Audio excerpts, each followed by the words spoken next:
Hi guys, it's Erin Berry, and today I am going to be giving you a little tutorial into how to use Premiere Pro.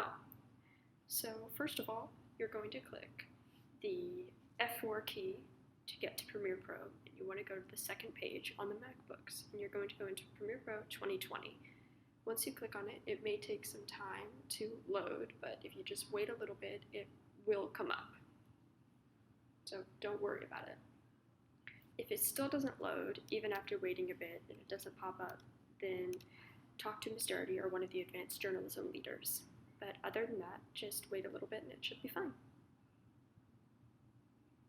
So today we are going to be covering uploading media to Premiere Pro, organizing your media in Premiere Pro, transferring audio and video into Premiere Pro, how to separate audio from video, how to cut and move video and audio, how to add text to a video, how to add transitions, how to mute a specific audio file and change the volume, what graphics you should and should not use, how to change the scale and position of the media, keeping the same style throughout the whole video, shortcuts, how to screen record, and how to export a video. I have 2 videos open right now, and I'm going to show you how to open a project in Premiere Pro. So, to create a new project, you're going to come to this page, and if you need to log in, then you log in with your student ID and number. It should already be logged into the school's account, so you log in with your Premiere Pro account. If you don't already have one, go ahead and make one with your student ID and password, and talk to Ms. Doherty or me if you run into some kind of error. So in order to make a new project, you click on the New Project button, and you name it the topic of your film. So say your topic is canned goods. Then you would name it canned goods. Then you would, or whatever version or number it is. So canned goods 1. And then maybe you'd put your initials or the name of your class being J1 or Journalism 1. So you could do this. You can even put LNN. And I'm going to leave it as LNN, canned goods LNN for right now. So you want to keep everything the same and don't change anything on the settings except for the name. And then you just click OK and it will make your project. So then we have a project. There's a bunch of squares. Obviously there's nothing in there right now. You're going to start out in editing. If you're going to be, since we're going to be working with media first, I'm going to be going into assembly because you will not be needing the editing block while you are assembling your media for the moment. So we're going to be going in here, and in order to import media to Premiere Pro, you can use the little drives. So you can use pretty much anything that's on your desktop or in the files on your computer. So you would want to go down to the user file and whatever is your S number, which should be what you signed into on your computer, and then you go to the desktop if everything is on your desktop, and everything is on my desktop. So I would go to my projects, go to whoever I have right now, and I'm going to go to my video folder. These are all the videos I have for previous projects. Obviously, none of these are about canned goods. This is all about a project about the Knoxville Zoo. So I would choose a video.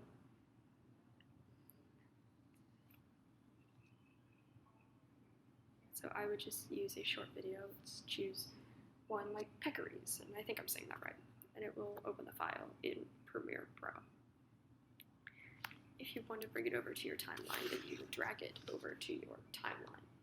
So you get the little plus symbol and the hovery thing. And then you import it in.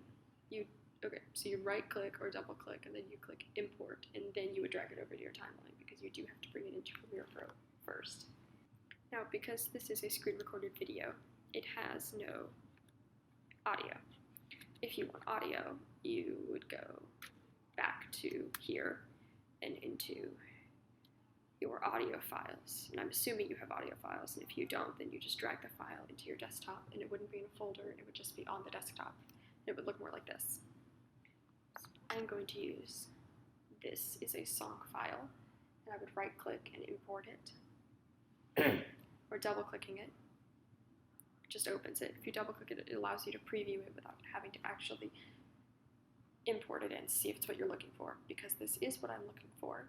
I will drag it over here, and over here we have the audio 1, audio 2, and audio 3 rows. So these are the 3 rows. You can add audio 2. You can add more rows if you need to, if you need more rows for your audio. And you can do the same thing with video if you need more. If you put 2 videos on top of each other, say I were to use this one and put it on top of the peccaries. So it would start out with the peccaries, and then it would turn into chimp, because whatever is above, whatever is on top, is what it's going to show in the video. If I remove the peccaries up, then it would still be peccaries because that's on top. And it would never move to chimps because chimps is not on top. So organizing media. While you're in here, all your stuff is going to look like this. And while you're in editing, if you go into editing, it's all going to look like this. If you go to media browser, you can pull more stuff from your documents or desktop, or wherever you want to, on your computer. Me, I prefer to keep everything on my desktop because it's more convenient for me to keep everything there. But you may have a different approach to that. And do label your folders. Video, audio, it makes them so much easier to find. So organizing media, as I said earlier, the way it works with video is the same way it works with audio. The one close to the top is whatever you're going to hear at that moment. If I were to, say, use this and move it over here, and then move the audio here, and the audio here would sound like this file, the audio this. Go here, sound with this file. Go here, sound with this file, because it is above this audio. So, again, this is music. You can change some of the stuff for interviews or spoken word voiceovers, because music is a little different than just speaking. So I have done organizing media. Another way you can get the data onto the laptop or MacBook is by uploading it to Google Drive. This is slightly less recommended because the quality will be better right off the SD card or flash drive. So I'm going to repeat that. Another way you can get stuff onto the MacBook is by using Google Drive. This is slightly less recommended because the quality will be better off a flash drive or the SD card. So what you do is you go into your Google Drive and say you want to use I'll use some random footage. What you would do is you can upload the data from a flash drive onto your laptop, and this way you can always access it. So I have my whole project here uploaded, although you can't access it with this file. And then I also have any movie I might want to use and how you would download it with this. Because this is technically in YouTube format, you have to download it, and it would download straight to the computer, and then you just drag it over to the desktop. And you get it in the QuickTime player. So then, how you would get this into Premiere Pro, once it opens. So moving the media into your project, into Premiere Pro. So you can do this one of 2 ways. One, you can go to the media browser, and you can go to the media in the desktop, as I said earlier. You can find it and import it. I find this to be a lot easier than the other method. Or, well, actually they're both pretty easy. Or you can go to the desktop and you can drag it directly into the timeline. Either way, it will work, and either way, it will be in your project, imported into Premiere Pro, no matter what way you do it. I'm going to show you how to cut each one of them. What you could do is you could take the end of it. If you just want to cut something off the end, you could just drag it and that will cut it. However, this doesn't leave you a whole lot of control or specificity for what you want to cut off.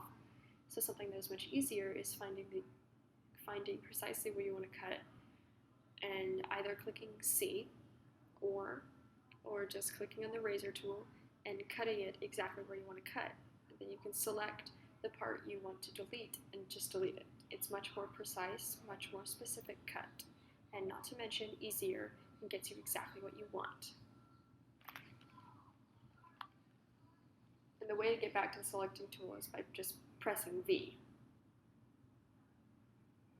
And moving them is not very difficult. You just drag and move. However, like I said earlier, if these happen to be overlapping, it will cut that. You don't want to overlap it if you don't want to get rid of any of your video. If you want something to appear above it while this audio is going on, then you would simply put it over this video instead of put it in a row above the video instead of doing something like this, which will cut into your video and get rid of all of that. And get rid of all of this, which we don't want. So next I'm going to show you how to add text to a video.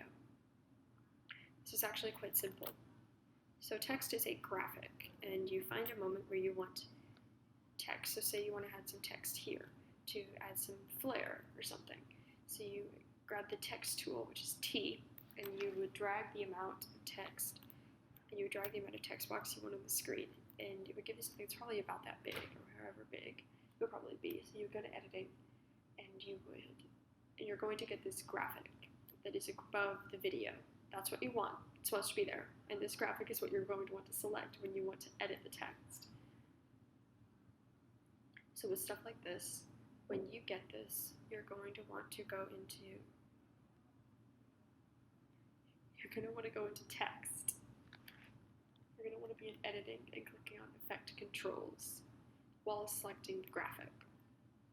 From there, you can change the font of the text or the size, or whether it's centered or skewed to the left or the right, and you do have to select the whole text in the box for the font if you want to change the font or the size. And you can bold it or italic it, I don't think that's a word, or bold italic or just normal. You can change the size of the text, as I said earlier. You're probably going to want to keep it pretty small for something like that.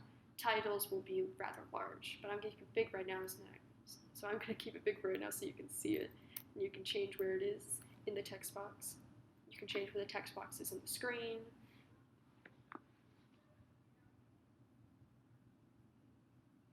You don't really want to mess with any of this stuff because there's really no need to touch any of it unless you know exactly what you're doing, which even I don't know how much that stuff works, so there's really no need to touch any of it. So that's adding text to a video.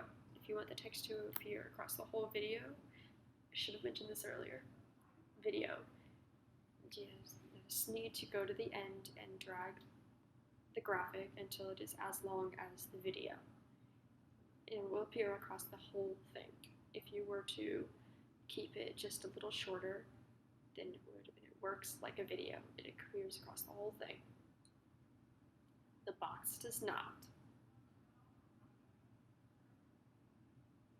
And it does look a little weird sometimes, but it'll look less weird when you export it. So adding transitions between videos. These two videos, if you want something like this fade away, that's right there. But because you cut it down to only the essentials of what you need, you are going between the two.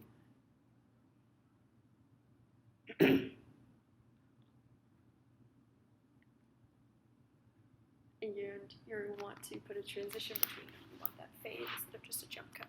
Now, usually you would we would say to not have any transitions, no crossfades, no cross dissolves. If it's a professional journalism piece, you just keep the jump cuts for the most part. The jump cut will be fine most of the time. But if you want that transition, say it's like an artistic piece, so what you would do is you would not go into graphics, because you would not find it there. You go into effects, which I will figure out in a second.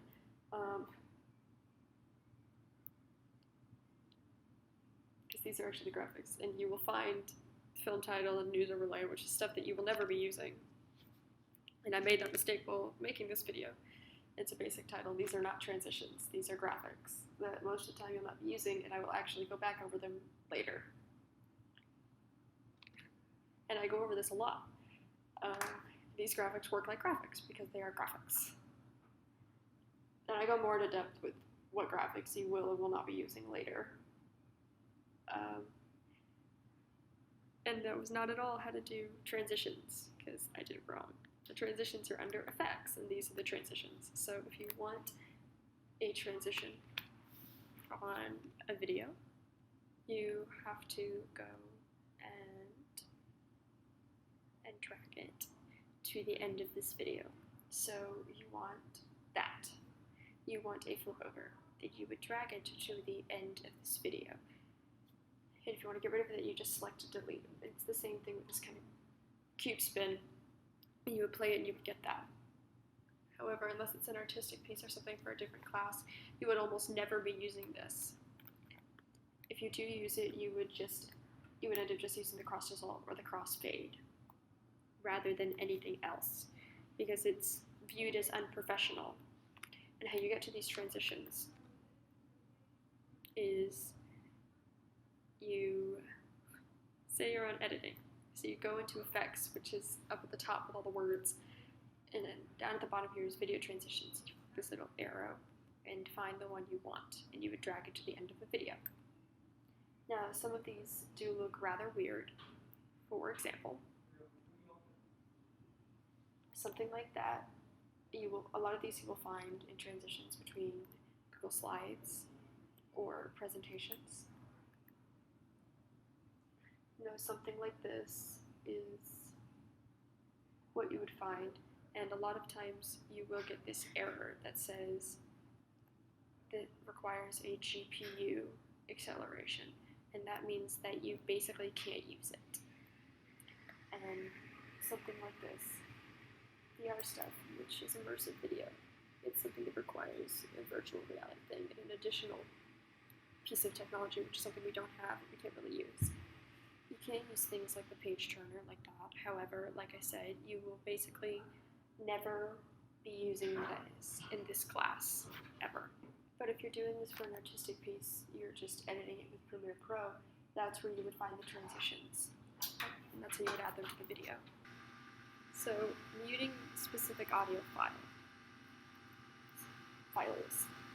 You want to mute a track, which is every single bit of audio that is on audio 1 or audio 2, then you would use this M button, which is muting the entire track. However, if you want to mute a specific audio file, you would go select the file, click audio clip mixer, and this mute here. And you would just drag this little slidey thing down. Oh, there we go. And you would just drag this all the way down to the bottom. And then it would be completely muted. Now, if you only want to do this for a select amount of time, you would have to cut it and get a certain part. So say you didn't want these two to be muted, you only wanted this specific part, then you would select this and do the same thing. And then it's only muted for this specific part. However, most of the time, if you're going to mute something, it's going to be the entire clip. And that would be the same thing with changing the volume. So you want the volume to be a little lower, you would drag this down. If you want it to be a little higher, you would drag it up. That's how you change the volume. And it's the same thing. Just ignore these. These other four are unimportant right now, at least mainly because there is no these are tracks. They are the audio 2, audio 3, audio 4, audio 5. Because there is nothing in those tracks at this point in the video, nothing is going to show up there. If you were to go down here, you would get a second one because there were an audio here and audio 2. So if you want to edit them all at once, you would have to go to a point of video where everything is. So, but that's what these are. So, next are graphics, which I kind of went over earlier, but I'm going to go over again. So text is a graphic. You can use text in video, but most of the time you will not be using graphics, if ever. You will basically never be using specific graphics. There are only a couple that you will ever be using in your videos. What graphics are they are basically the titles, the credits, the news transitions, things like this.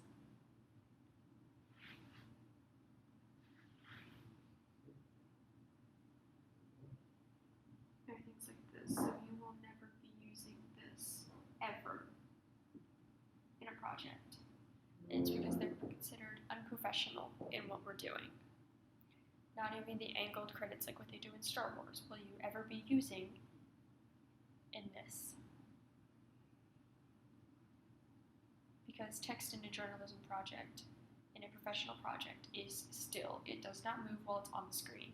Because if it moves, it makes it harder for the audience to read it. If you want to use a graphic, you would use the basic lower third or basic title, and that is because these do not move. They're on the screen, and they're just there. And how you edit these is you would click on them here, and then you would find exactly where you want them to be in your video, which is here. And you would select it, and you would change whatever you wanted to say.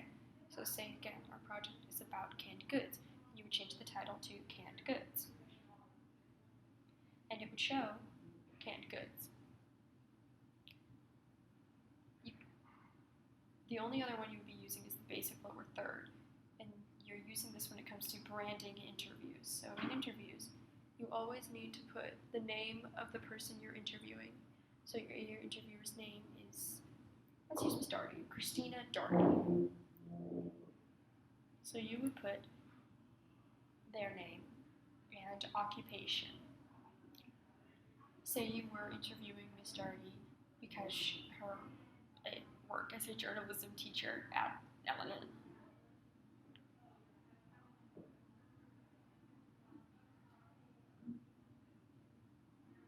So what you would do is you would put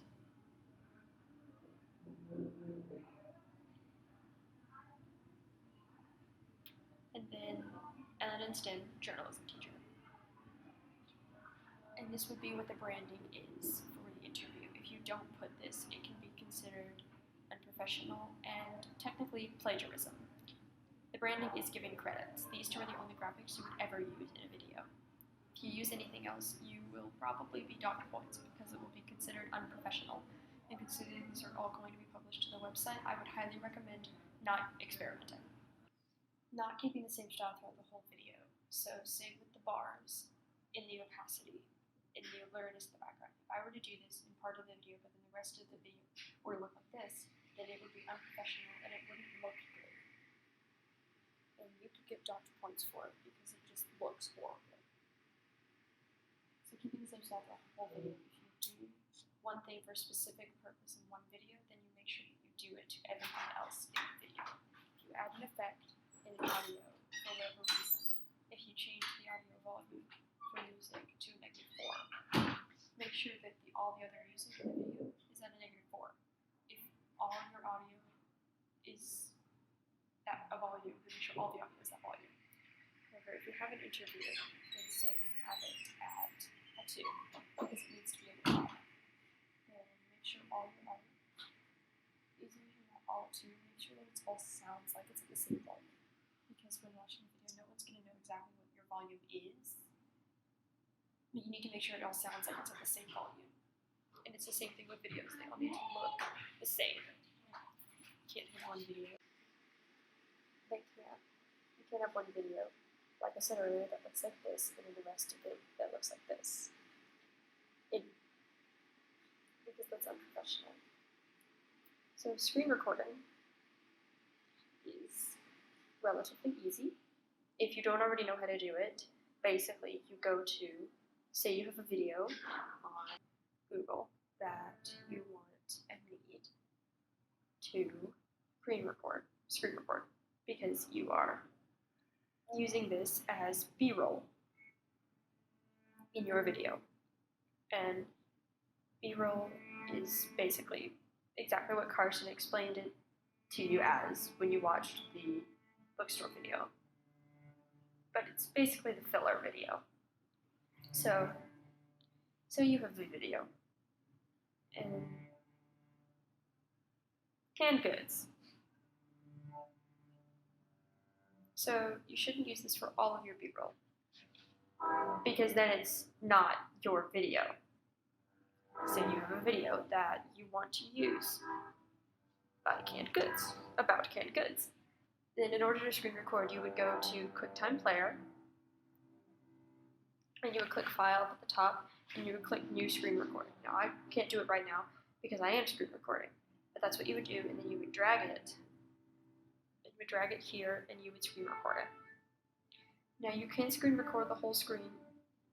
In the instructions, it will tell you to click to screen record the whole screen. And if you want to do that, do that. You can just full screen the video. It will probably be a lower quality though, so I would recommend just choosing to select the area and just screen recording that. And then you can just edit it down in Premiere Pro to get the other parts that you want to get. So last but not least is exporting. So once you have a video ready, once your video is done, you want to save it. And it's saved, ta-da. And then you would export your file as media. It may take a moment to load. Per the norm.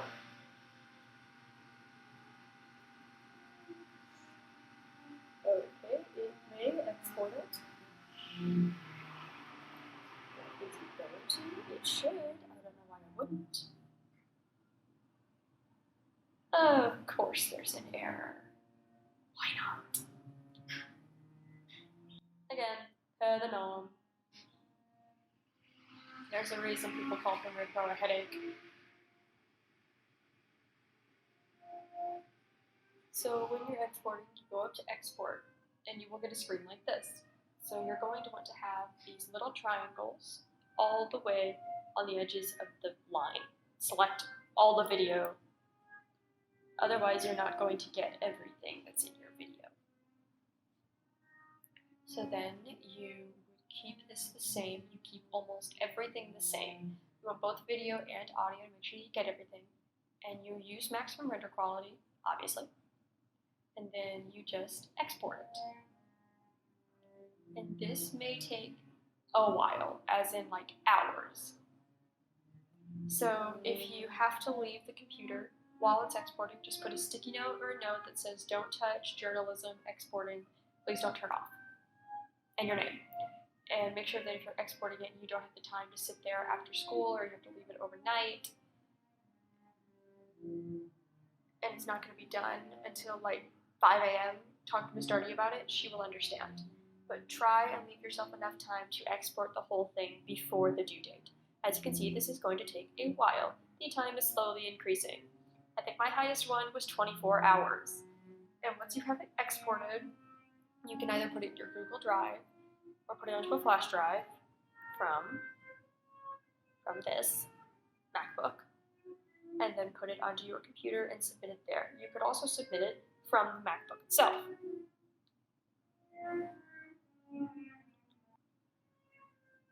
I'm going to cancel this export because it's going to take forever. So, say you have this video you want to submit. You can submit it on this MacBook. If you go to just, I did that wrong. If you go to Canvas, it will ask you to log in. However, it's already logged in for me. Oh, wait. So say you have the writing process. So say you're submitting a video.